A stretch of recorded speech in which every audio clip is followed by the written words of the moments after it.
If you follow my past videos or Facebook posts or blog articles, you're probably aware that one of the main areas I focus on is having an understanding of how to translate Japanese sword inscriptions. And this includes mei, or the Japanese swordsmith art name inscriptions, or the nengō, or the date inscriptions. So what I want to do is I want to show an example here of an old Japanese sword, which is signed and dated, and also sharing examples of some of the flashcards I developed to show why I've made the decisions that I have on what to show in the flashcards, how they can be used for translating Japanese sword inscriptions, and show how that relates to an actual Japanese sword, mei and nengō.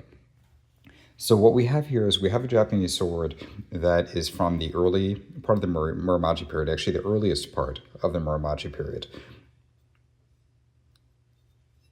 On this side, we have the inscription of the Japanese sword art name. So it's Bizen Morimitsu, and I know that this is really a rough example of an inscription. I intentionally chose this because the more that you have a chance to study, review, and put yourself through the process of translating a Japanese sword inscription, even when the condition is degraded, it becomes easier and easier to integrate the intact sections and be able to read the inscription.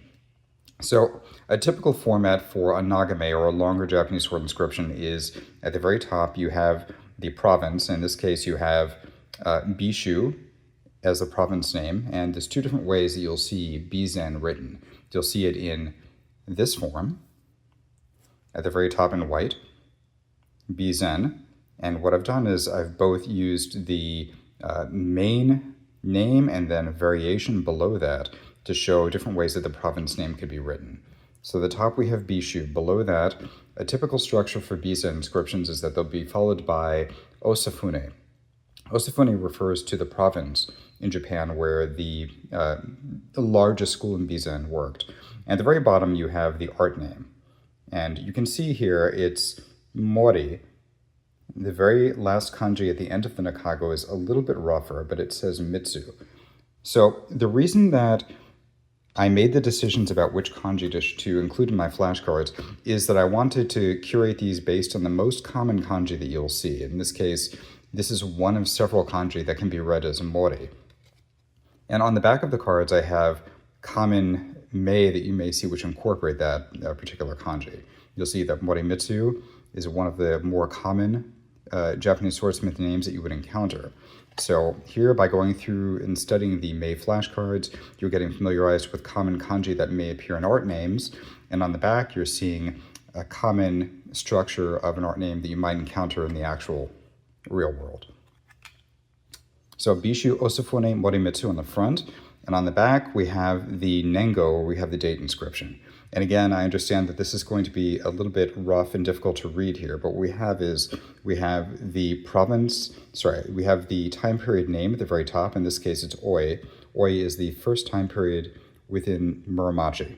Began in the year 1394, and typically the date inscriptions follow a format of the era name, the number of the year below that, followed by nen, and then a month, and then day at the very end. So in this case, the full inscription that we're seeing here reads, Oi, Ju Ichinen, Hachigatsu Kichijutsu. So kind of going bottom up, this is a day in the 8th month of the 11th year of the Oi period. So we've already seen the province flashcards, we've seen the art name flashcards, and here we have the time periods. And what I've done is I'm showing, and I have all of the complete chronology of Japanese eras. We have Oi as a time period. It's a part of the Muromachi period. And on the back, we have the time range and information about this particular period in Japanese sword history. So with these three sets, my hope is that as you put yourself through the process of trying to translate Japanese sword inscriptions, you are picking up enough key kanji that you can fill in the gaps. And from there, once you have a sense of the art name, you can look up, you can compare with authenticated examples, and you can also locate the bios and the history of individual swordsmiths.